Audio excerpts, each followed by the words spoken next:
दर्शक महानुभाव नमस्कार। हाम्रो च्यानल समाचारपाटी.com मा यहाँहरूलाई हार्दिक स्वागत छ। सदाको चाहिँ आज पनि हामी उपस्थित भइसकेका छौँ। आजका मुख्य समाचार लिएर हामीलाई अन्तिम समय हेर्नुहोला अनि हाम्रो मेहनतका लागि यो भिडियोमा एउटा लाइक अवश्य गरिदिनु होला। दर्शक महानुभाव पल पलको न्युज अपडेटका लागि हाम्रो च्यानल सब्स्क्राइब गर्नुहोस् अनि नजिकै आउने बेल आइकनलाई क्लिक गर्नुहोला। आउनुहोस् दर्शक महानुभाव आजका मुख्य समाचार सुरु गर्न कोरोना अपडेटबाट। पछिल्लो 24 घण्टामा थप 511 जनामा कोरोना भाइरस संक्रमण पुष्टि भएको छ। स्वास्थ्य तथा जनसङ्ख्या मन्त्रालयका अनुसार 5110 जनामा गरिएको परीक्षणमा 307 जना पुरुष र 204 महिला गरी 511 जनामा संक्रमण पुष्टि भएको हो। यो सँगै नेपालमा कोरोना भाइरस संक्रमितको संख्या 2,60,059 पुगेको छ। पछिल्लो 24 घण्टामा कोरोना भाइरस संक्रमण मुक्त हुनेको संख्या 600 रहेको छ। हालसम्म संक्रमण मुक्त हुनेको संख्या 2,51,912 रहेको छ। कोरोना भाइरस संक्रमणका कारण पछिल्लो 24 घण्टामा 7 जनाको मृत्यु भएको छ। हालसम्म मृत्यु हुनेको संख्या 1,847 पुगेको छ। आउनुहोस् दर्शक महानुभाव अर्को समाचारतर्फ लागौं। सरकारले 20% जनसङ्ख्यालाई पुग्ने कोभिड-19 विरुद्धको खोप भारतबाट खरिद गर्नका लागि औपचारिक प्रक्रिया सुरु गरेको छ। खोप खरिदका लागि सहजीकरण गर्न भन्दै परराष्ट्र मन्त्रालयले भारतलाई हालै औपचारिक पत्र नै पठाएको छ। खोप खरिदका लागि पत्र मार्फत भारतलाई औपचारिक रूपमा आग्रह गरिएको भारतका लागि नेपाली राजदूत नीलाम्बर आचार्यले जानकारी दिनुभयो। भारतबाट खोप खरिदका लागि आवश्यक पर्ने खर्च समेत सरकारले जुटाइसकेको छ। पहिलो चरणमा 20% खोप खरिद गरेर फ्रन्टलाइनका स्वास्थ्य कर्मी, सुरक्षाकर्मी र वृद्ध लगाउने सरकारको तयारी छ। भारत बाहेक अन्य मुलुकबाट पनि खोप खरिदको तयारीमा सरकार लागेको जनाइएको छ। आउनुहोस् दर्शक महानुभावहरूको समाचारतर्फ लागौं। प्रधानमन्त्री केपी शर्मा ओली र पुष्पकमल दाहाल प्रचण्ड बीच टेलिफोन संवाद भएको छ। सत्तारूढ नेपाल कम्युनिस्ट पार्टी नेकपा विभाजनपछि पहिलो पटक ओली र प्रचण्ड बीच टेलिफोन वार्ता भएको हो। प्रचण्ड पत्नी सीता दाहाल अस्पताल भर्ना भएपछि ओलीले टेलिफोन गर्नु भएको थियो। ओलीले फोन गरेर सीताको स्वास्थ्य अवस्था सोधेको ओली समूहका नेता सुवास नेमुवाङले बताउनु भयो। टेलिफोन गरेर स्वास्थ्य अवस्थाबारे जानकारी लिनुभयो। त्यसपछि आफ्नो तर्फबाट विष्णुप्रसाद पौडेल र सुवास नेमुवाङ आउँदै हुनुहुन्छ है भनेर भन्नुभयो। नेमुवाङले भन्नुभयो। यसपछि पौडेल र नेमुवाङ भैँसीपाटा स्थित मेडिसिटी अस्पताल पुग्नु भएको थियो। अस्पताल पुगेर सीता दाहालको स्वास्थ्य अवस्थाको बारेमा जानकारी लिएर स्वास्थ्य लाभको कामना गरेर फर्किएको जनाइएको छ। सीता दाहाललाई आकस्मिक समस्या देखिएपछि बुधबार मात्र अस्पताल भर्ना गरिएको छ। आउनुहोस् दर्शक महानुभावहरूको समाचारतर्फ लागौं। काम चलाउ प्रधानमन्त्री केपी शर्मा ओलीले पुष्पकमल दाहाल प्रचण्ड र माधव कुमार नेपालको पक्षमा बहुमत रहेको स्वीकार गर्नुभएको छ। बबरमहल स्थित कार्की बैंक्वेटमा आफ्नो समूहका सुदूरपश्चिम प्रदेशका कार्यकर्तालाई सम्बोधन गर्दै ओलीले आफू अल्पमतमा रहेको स्वीकार गर्नुभएको हो। प्रचण्ड र माधव नेपालमाथि एकपछि अर्को आरोप लगाउने क्रममा ओलीले बहुमतको दुरुपयोग भएको बताउनु भयो। पार्टीभित्र माधव गुट छँदै थियो, मलाई थाहा थिएन र माधव गुट छ, फेरि प्रचण्ड गुट, उसलाई उत्तिकै सिट दिँदाखेरि 2वटा मिल्दाखेरि बहुमत पुग्छ उता भन्ने मलाई थाहा थिएन र ओलीले भन्नुभयो। प्रचण्ड र माधव मिल्दा बहुमत पुग्ने पहिले नै बुझेको बताउँदै ओलीले भन्नुभयो। 55-56 वर्ष राजनीति गरेको, 50 वर्ष अगाडि नयाँ अभियान नयाँ आन्दोलन थालेर आएको मान्छेलाई यतिका टिकडम। प्रधानमन्त्री ओलीले पार्टी एकता, संविधान कार्यान्वयन र स्थायित्वका लागि आफूले बहुमत संख्या दिएको बताउनु भयो। उहाँहरूलाई मैले दिएको त्यो संख्या एकताका लागि दिएको थियो, एकीकरणका लागि दिएको थियो, यो देश बनाउनका लागि दिएको थियो, संविधान कार्यान्वयन गर्नका लागि दिएको थियो, स्थायित्वका लागि दिएको थियो, देश अगाडि बढाउनका लागि दिएको थियो। तर उहाँहरूले त्यो बहुमत आफ्नो स्वार्थका लागि प्रयोग गर्नुभयो, ओलीको निष्कर्ष छ। अर्थात् उहाँले प्रचण्ड र माधवमाथि आरोप लगाउने क्रममा आफ्नो अल्पमत पनि स्वीकार गर्नुभयो। ओली समूहका सुदूरपश्चिम प्रदेश अध्यक्ष कर्ण थापाले 441 जसरी मनोनित भएका थिए त्यसरी नै 1179 केन्द्रीय सदस्य मनोनित भएको प्रचण्ड माधव अल्पमतमा रहेको बताउनु भएको थियो। सँगै थापाले निर्वाचन चिन्हलाई प्राविधिक विषय भएकाले त्यसमा अलमलिन नहुने तर्क गर्नुभयो। निर्वाचन चिन्ह ठूलो कुरा नभएको सन्दर्भलाई पुष्टि गर्न 2064 को निर्वाचनमा सूर्य चिन्ह हुँदा पनि नेकपा एमाले पराजित भएको थापाले बताउनु भएको छ। आउनुहोस् दर्शक महानुभावहरूको समाचारतर्फ लागौं। सरकारले निर्मला पन्त हत्या प्रकरणमा बर्खास्तीमा परेका तत्कालीन कञ्चनपुर प्रहरी प्रमुख प्रहरी उपरीक्षक एसपी डिल्लीराज विष्टलाई सेवामा फर्काउने निर्णय गरेको छ। बुधबार बसेको मन्त्री परिषद बैठकले विष्टलाई 2 वर्ष अघि गरिएको कारबाही बदर गर्दै पुनर्बहाली गर्ने निर्णय गरेको हो। प्रहरी महानिरीक्षक समेतको टोलीले स्थलगत अध्ययन गर्दा कर्मचारीबाट चरम लापरवाही र गैर व्यावसायिक कार्य भएको भन्दै विष्ट र प्रहरी निरीक्षक जगदीश भट्टलाई 8 कार्तिक 2075 मा बर्खास्त गरिएको थियो। यसअघि यो प्रकरणमा निलम्बनमा परेका केन्द्रीय अनुसन्धान ब्युरो सीआईबीका तत्कालीन डीएसपी अंगुर जीसी लगायत सेवामा फर्किसकेका छन्। 2075 साउन 11 मा कञ्चनपुरमा बालिका निर्मला पन्तको बलात्कारपछि हत्या भएको थियो। प्रकरणको अनुसन्धानमा प्रहरीले लापरवाही गरेको आरोप लागेको थियो। प्रहरी अधिकृतहरू विरुद्ध यातना र प्रमाण नष्ट गरेको भन्दै जिल्ला अदालत कञ्चनपुर भक्तपुरमा मुद्दा समेत परेको थियो, तर अदालतले प्रहरीकै पक्षमा फैसला गरेको थियो। त्यसपछि कारबाहीमा परेका अधिकृतहरूलाई पुनर्बहाली गर्न थालिएको छ। यस प्रकरणमा आरोपित भने अझैसम्म पक्राउ पर्न सकेका छैनन्। आउनुहोस् दर्शक महानुभावहरूको समाचारतर्फ लागौँ। काम चलाउ सरकारले मन्त्री परिषद विस्तार गरेको भन्दै त्यस विरुद्ध सर्वोच्च अदालतमा परेको रिट हेर्न नभ्याइनेमा परेको छ। बुधबार सर्वोच्चका न्यायाधीश ईश्वर प्रसाद खतिवडाको इजलासमा चढेको पेशी हेर्न नभ्याइनेमा परेको हो। वरिष्ठ अधिवक्ता दिनेश त्रिपाठी र अधिवक्ताहरू लोकेन्द्र ओली, केशरजङ केसी र दिनेश लामिछानेले काम चलाउ बनिसकेपछि प्रधानमन्त्री केपी शर्मा ओलीले गरेको मन्त्री परिषद विस्तार बदरको मागसहित छुट्टा छुट्टै रिट दर्ता गरेका थिए। रिटमा प्रधानमन्त्री केपी शर्मा ओली, प्रधानमन्त्री तथा मन्त्री परिषदको कार्यालय र राष्ट्रपति कार्यालयलाई प्रतिवादी बनाइएको छ। प्रतिनिधि सभा सदस्य नभएको व्यक्ति प्रधानमन्त्री र त्यही प्रधानमन्त्रीले मन्त्री परिषद विस्तार गर्नु संविधानको उल्लङ्घन भएको रिटमा उल्लेख गरिएको छ। आउनुहोस् दर्शक महानुभावहरूको समाचारतर्फ लागौँ। नेकपा प्रचण्ड माधव समूहले बुधबार स्थायी कमिटी बैठक राखेर संसद विघटन विरुद्ध दोस्रो चरणको आन्दोलन घोषणा गर्ने तयारी गरेको छ। बैठकका लागि नेताहरू पार्टी कार्यालय पेरिस टाढामा पुगेका थिए भने अपराह्न 3 बजे पत्रकार सम्मेलन गर्ने भनिएको थियो, तर न बैठक बस्यो न पत्रकार सम्मेलन भयो। संसद विघटनको विरोधमा रहेको नेपाली कांग्रेस, जनता समाजवादी पार्टी लगायतका राजनैतिक दलहरूसँग छलफल गर्नुपर्ने भएकाले तत्काल कार्यक्रम सार्वजनिक नगरिएको नेताहरूले बताएका छन्। स्थायी कमिटी सदस्य एवं संघर्ष समितिका सहसंयोजक योगेश भट्टराई भन्नुहुन्छ, भोलि र पर्सि अरू दलहरूसँग पनि छलफल गर्छौं, त्यसपछि आन्दोलनका कार्यक्रम सार्वजनिक गर्छौं उहाँको भनाइ छ।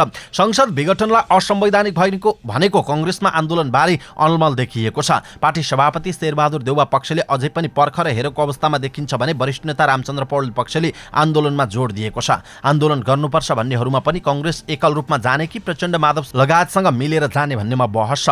जनता समाजवादी पार्टी जसपाले पनि एकल रूपमा आन्दोलनको घोषणा गरेको छ। जसपाका नेताहरूका अनुसार नेकपा 2 खेमामा विभाजित भए पनि औपचारिक रूपमा पार्टी नफुटेकाले आन्दोलनमा सहकार्य गर्न गाह्रो भएको बताउँछन्। एक नेता भन्छन्, नेकपासँग मिलेर नेकपा विरुद्ध कसरी आन्दोलन गर्ने। यद्यपि प्रचण्ड माधव समूहका नेताहरूले अझैसम्म सहकार्य हुन सक्छ कि भन्ने आश गरेको देखिन्छ। नारायणकाजी श्रेष्ठ प्रकाश नेतृत्वको केन्द्रीय संघर्ष समितिले मंगलबार देशभर भएको प्रदर्शनको समीक्षा गरेको छ। प्रदर्शन उत्साहजनक भएको नेताहरूको निष्कर्ष छ, तर प्रदर्शनका क्रममा एकाध ठाउँमा संघर्ष समितिले तोकेको भन्दा फरक नारा लगाउनु कमजोरी भएको नेताहरूले स्वीकार गरेका छन्। समितिले मंगलबार नै दोस्रो चरणको कार्यक्रमबारे जनवर्गीय संगठनहरूसँग पनि राय लिएको जनाइएको छ। आउनुहोस् दर्शक महानुभावहरूको समाचारतर्फ लागौँ। सत्तारूढ दल नेपाल कम्युनिस्ट पार्टी नेकपाको बैंक खाता रोक्का हुने भएको छ।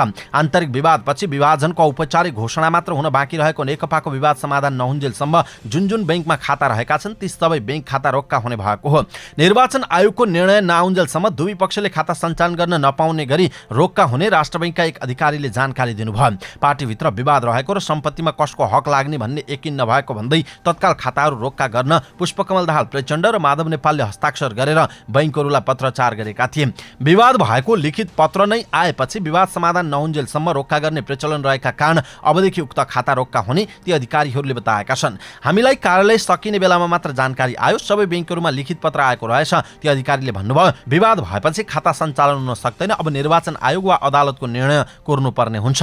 नेपाल बैंकर्स संघका अध्यक्ष भुवन दाहालले पनि खाता रोक्का हुने बताउनुभयो। कुनै पनि कम्पनी वा संस्थामा विवाद भएको र खाता रोक्का गर्न आग्रह भई रोक्का गर्ने प्रचलन रहेको भन्दै नेकपाको हकमा पनि त्यही हुने उहाँले बताउनुभयो। राजनीतिक दलको पहिलो भए पनि यस्तो विवाद बैंकहरूमा पहिलेदेखि आइराख्ने गरेका छन्, यो नयाँ कुरा होइन। अध्यक्ष दाहालले भन्नुभयो, अदालतमा मुद्दा भई हामी अदालतको निर्णय कोर्नुपर्ने हुन्छ, तर यहाँ निर्वाचन आयोगको निर्णय कोर्नुपर्ने होला। उहाँले यस विषयमा राष्ट्र बैंकलाई जानकारी भने गराइने बताउनुभयो, तर राष्ट्र बैंकले पनि खाता रोक्का गर्नुपर्छ भन्ने नै निर्णय दिने उहाँको भनाइरहेको छ। आउनुहोस् दर्शक महानुभावहरूको समाचारतर्फ लागौँ। रोल्पामा मंगलबार आयोजित कार्यक्रममा निवर्तमान मन्त्री एवं नेकपा प्रचण्ड माधव समूहका नेता वर्षमान पुनले प्रधानमन्त्री केपी शर्मा ओलीले नेताहरूको कल ट्यापिङ गरेको आरोप लगाउनुभयो। संसद विघटनको विरोधमा नेकपा प्रचण्ड माधव पक्षद्वारा आयोजित कार्यक्रममा नेता पुनले भन्नुभयो, सबै नेताहरूको टेलिफोन ट्यापिङ भइरहेको छ, नेताहरूले फोनमा गोप्य कुरा गर्न मिल्दैन, सञ्चारका साधनहरूमा कुरा गर्न नमिल्ने गरी नेताहरूलाई आतंकित गरिएको छ। हाम्रो जस्तो लोकतान्त्रिक संविधान भएको मुलुकमा यो स्वीकार्य हुन सक्दैन। नेता पुन 5 पुसमा सामूहिक राजीनामा दिनु अघिसम्म ऊर्जा, जलस्रोत तथा सिंचाई मन्त्री हुनुहुन्थ्यो। उहाँ सदस्य रहेको मन्त्री परिषदले कल ट्यापिङ गर्ने ऐनको विधेयक ल्याएको थियो। 2076 मक्सिर 25 मा प्रधानमन्त्री केपी शर्मा ओलीले राष्ट्रिय सभामा दर्ता गरेको नेपाल विशेष सेवाको गठन र सञ्चालन सम्बन्धी कानुनलाई संशोधन र एकीकरण गर्न बनेको विधेयकमा बकाइदा फोन ट्यापिङ गर्न पाइने प्रस्ताव गरिएको छ। विधेयकमा सूचना सङ्कलन तथा प्रति गुप्तचरी क्रियाकलापका सिलसिलामा संदिग्ध र निगरानीमा रहेका व्यक्ति सङ्घ संस्थाबाट सार्वजनिक सञ्चार माध्यम वा अन्य माध्यममा भएका कुराकानी, श्रव्य, दृश्य वा विद्युतीय सङ्केत वा विवरणलाई निगरानी, अनुगमन र इन्टरसेप्सन गर्न तथा अभिलेख गर्न पाइने उल्लेख गरिएको छ। सञ्चार सञ्जाललाई अनुगमन वा निगरानी गरी आवश्यकताअनुसार विषयवस्तु प्राप्त गर्ने कार्यलाई इन्टरसेप्सन भनिन्छ। टेलिफोन, मोबाइल वा इन्टरनेट माध्यमबाट गरिने संवाद तेस्रो पक्षले निगरानी गर्नु वा रेकर्ड गर्नु फोन ट्यापिङ हो। नेकपा नेता पुनको भनाइलाई विश्वास गर्ने हो भने प्रधानमन्त्री ओलीले त्यही गरेका हुन्। विधेयकमा अधिकृत तहको कर्मचारीले नै जसको मन लागे उसैको टेलिफोन ट्यापिङ गर्न पाइने स्पष्ट व्यवस्था छ। राष्ट्रिय अनुसन्धान विभागका अनुसन्धान अधिकृतले चाहेमा जुनसुकै व्यक्तिको computer, telephone, mobile phone, internet वा दूरसञ्चार माध्यम वा सोबाट भएको दूरसञ्चार सम्बन्धी विवरण, सङ्केत वा सूचना माग्न सकिने प्रावधान ऐनमा राख्न खोजिएको छ। जबकि मौजुदा ऐन अनुसार अदालतको निर्देशनमा बाहेक यस्तो सूचना माग गर्न पाइँदैन। पूर्व मन्त्री पुनले हाम्रो जस्तो लोकतान्त्रिक संविधान भएको मुलुकमा टेलिफोन ट्यापिङ गर्न स्वीकार्य हुन सक्दैन भन्नुभएको छ। आफू सरकारमा रहँदा ठिक लागेको कुरा अहिले सरकार बाहिर रहँदा उहाँलाई बेठिक लागेको देखिएको छ। दर्शक महानुभाव, यसप्रति तपाईँको धारणा के छ? आफ्नो धारणा तलको कमेन्ट बक्समा कमेन्ट गर्नुहोला। आउनुहोस् दर्शक महानुभावहरूको समाचारतर्फ लागौँ। नेपाल कम्युनिस्ट पार्टीका महासचिव एवं अर्थमन्त्री विष्णु पौडेलले प्रचण्ड र माधव नेपाललाई पार्टीमै फिर्ता आउन आग्रह गर्नुभएको छ। नेकपा ओली समूहले वीरगञ्जमा आयोजना गरेको प्रदेश भेलालाई सम्बोधन गर्दै उहाँले प्रचण्ड र माधव नेपाललाई पार्टीमा अझै ठाउँ राखेको समेत बताउनुभयो। तर त्यसका लागि नेता द्वयले विगतमा गरेको गल्ती सच्याउनु पर्ने र प्रचण्डले प्रधानमन्त्री ओली विरुद्ध पेश गरेको आरोपपत्र फिर्ता लिनुपर्ने उहाँको भनाइ छ। अहिले पनि हामीले ठाउँ राखेका छौँ, पार्टी एकता जोगाउन कोसिस गरेका छौँ। उहाँहरूले गैर वैधानिक बैठक आयोजना गरेर प्रधानमन्त्रीलाई अध्यक्षबाट हटाएको कुरा गर्नुभएको छ। प्रचण्डजीलाई हामीले अध्यक्षको कार्यकारी भूमिकाबाट मात्र हटाएका छौँ, अध्यक्षबाट हटाएका छैनौँ। माधव नेपाल वरिष्ठ नेता नै हुनुहुन्छ उहाँले भन्नुभयो। पुस 5 गते झुक्क्याएर अविश्वासको प्रस्ताव दर्ता गर्ने र सरकारलाई अपदस्थ गरेर सत्ता कब्जा गर्ने गलत चेष्टा भएकाले नै प्रधानमन्त्री केपी शर्मा ओलीले संसद विघटन गरेर जनतामा जाने निर्णय गरेको पौडेलले बताउनुभयो। प्रधानमन्त्रीले त्यसलाई प्रतिवाद गर्ने निश्चय गर्नुभयो र संसद विघटन गरेर ताजा जनादेशमा जाने निर्णय गर्नुभयो। ताजा जनादेशमा जाने निर्णय राष्ट्रिय राजनीतिलाई नयाँ दिशा प्रदान गरेको छ। त्यसो गरेका थिएनौँ, आत्मसमर्पण गरेका थियौँ भने मुलुक अनैतिकता, अराजकता र उच्छृङ्खलतातर्फ जाने खतरा थियो उहाँले भन्नुभयो। संसद विघटन गरेर निर्वाचनमा जाने निर्णय संविधान सम्मत रहेको पनि पौडेलले जिकिर गर्नुभयो। संविधानको मर्म, भावना र अन्तर्यहरूलाई विश्लेषण गर्दा निर्वाचनमा जान्छ भनेर भन्ने निष्कर्षमा पुग्न सक्छौँ उहाँ भन्नुहुन्छ। प्रतिनिधि सभा पुनर्स्थापना हुनै नसक्ने उहाँले जिकिर गर्नुभयो। कार्यक्रममा नेता रघुवीर महासेठले पार्टीका वरिष्ठ नेताहरूले नै प्रधानमन्त्रीलाई इरिटेड बनाएको आरोप लगाउनु भयो। उहाँले प्रधानमन्त्रीले खुसी भएर नभई बाध्यात्मक स्थितिमा संसद विघटन गरेको बताउनु भयो। भौतिक पूर्वाधार तथा शहरी विकास मन्त्री प्रभु शाहले प्रधानमन्त्री केपी शर्मा ओलीकै पालामा मधेसमा करोडौं बजेट विनियोजन भएको उल्लेख गर्नुभयो। आउनुहोस् दर्शक महानुभावहरूको समाचारतर्फ लागौँ। विवेकशील साझा पार्टीले बसन्तपुरमा सरकार विरुद्ध प्रदर्शन गरेको छ। संसद विघटन र मध्यावधि निर्वाचन घोषणाको विरोधमा प्रदर्शन गरिएको हो। पार्टीका केन्द्रीय सदस्य हरिप्रसाद भट्टका अनुसार विरोध प्रदर्शनका क्रममा असंवैधानिक प्रतिनिधि सभा विघटनबारे सडक नाटक समेत देखाइएको थियो। कार्यक्रममा पार्टीका संयोजक मिलन पाण्डे, नेता विराज भक्त श्रेष्ठ लगायत सहभागी हुनुभएको थियो। आउनुहोस् दर्शक महानुभावहरूको समाचारतर्फ लागौँ। गण्डकी प्रदेशका मुख्यमन्त्री पृथ्वी सुब्बा गुरुङले प्रचण्ड माधव समूहका मन्त्रीहरूलाई नहटाउने बताउनु भएको छ। सत्तारूढ नेपाल कम्युनिस्ट पार्टी नेकपामा फुट आएसँगै प्रदेश सरकारहरू मुख्यमन्त्री विरुद्ध अविश्वासको प्रस्ताव ल्याउने र मन्त्रीहरू हटाउनेमा होड देखिएको छ। तर गण्डकीमा प्रचण्ड माधव समूहले अविश्वासको प्रस्ताव ल्याएको छैन भने ओली समूहमा रहेका मुख्यमन्त्री गुरुङले अर्को समूहका मन्त्रीहरूलाई हटाएका पनि छैनन्। अहिले हटाउने योजना पनि नरहेको उहाँले बताउनुभयो। मलाई एकता नचाहिने भए उतातिरका मन्त्रीहरूलाई हटाइदिन सक्थे, हटाएको छैन नि। नेपाल लिटरेचर फेस्टिभलको प्रदेशबाट देखिएको देश सत्रमा मुख्यमन्त्री गुरुङले भन्नुभयो, उहाँहरूले आफै राजीनामा दिए, मेरो केही लाग्दैन, तर मैले उहाँहरूलाई हटाउँदिन उहाँको भनाइ छ। मुख्यमन्त्री गुरुङले संसद विघटनको बचाउ गर्नुभयो। संसद भङ्ग गरेर प्रधानमन्त्रीले अप्रजातान्त्रिक काम गरेको भन्नु गलत भएको उहाँको दाबी छ। पार्टीको विवादले काम गर्न पाइन, अनुशासनहीन मान्छेले काम गर्नै दिएनन्, यिनीहरू ठिक कि म ठिक, तपाईहरूले नै छुट्याइदिनुहोस् भनेर प्रधानमन्त्री जनतामा जानुभएको हो, मुख्यमन्त्री गुरुङले भन्नुभयो। वैशाखमा चुनाव हुन्छ। उहाँले नेपालमा देशभक्त नेतालाई खोइल्याउन र अस्थिरता फैलाउने प्रयास भइरहेको बताउनु भयो। मदन भण्डारीको अवसानपछि नेतृत्वमा माधव कुमार नेपाल देखिए पनि विचारको नेतृत्व केपी शर्मा ओलीले गरेको उहाँको दाबी रहेको छ। आउनुहोस् दर्शक महानुभावहरूको समाचारतर्फ लागौँ। नेपाल कम्युनिस्ट पार्टीको प्रचण्ड माधव समूहले बागमती प्रदेशको संसदीय दलको नेतामा अष्टलक्ष्मी साक्यलाई चयन गरेको छ।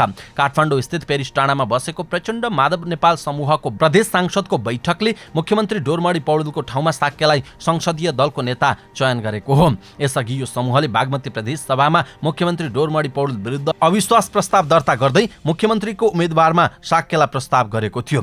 बैठकले आफ्नो दलमा बहुमत जुटाउने प्रयास गर्ने र नेपाली कांग्रेस सहितका दलहरूसँग पनि सत्ता समीकरणका लागि छलफल गर्ने निर्णय पनि गरेको छ। साथै तत्कालीन संसदीय दलका नेता एवं मुख्यमन्त्री पौडेलले अविश्वासको प्रस्तावमा हस्ताक्षर गर्ने सांसदहरूलाई सोधेको स्पष्टीकरणको जवाफ दिनु नपर्ने निर्णय गरेको छ। उहाँले सोध्नु भएको स्पष्टीकरणबारे छलफल भयो। उहाँ दलको नेता भएको हुनाले स्पष्टीकरण सोध्न नमिल्ने जानकारी पठाउने निर्णय भएको छ, प्रदेशसभा सदस्य लक्ष्मण लम्सालले बताउनु भएको छ। आउनुहोस् दर्शक महानुभावहरूको समाचारतर्फ लागौँ। पृथ्वी जयन्तीका अवसरमा नेपाली सेनाले गोरखाबाट काठमाडौँसम्म एकीकरण पदयात्रा गर्ने भएको छ। नेपाल एकीकरणको उद्गम स्थल गोरखादेखि पृथ्वीनारायण शाहले गोरखा राज्य एकीकरण गर्दा प्रयोग गरेका मार्ग समेटेर पुस 21 गतेदेखि पदयात्रा गर्न लागेको नेपाली सेनाको रणसिंह दलगण गोरखाका गणपति प्रमुख सेनानी उज्जवल केसीले जानकारी दिनुभयो।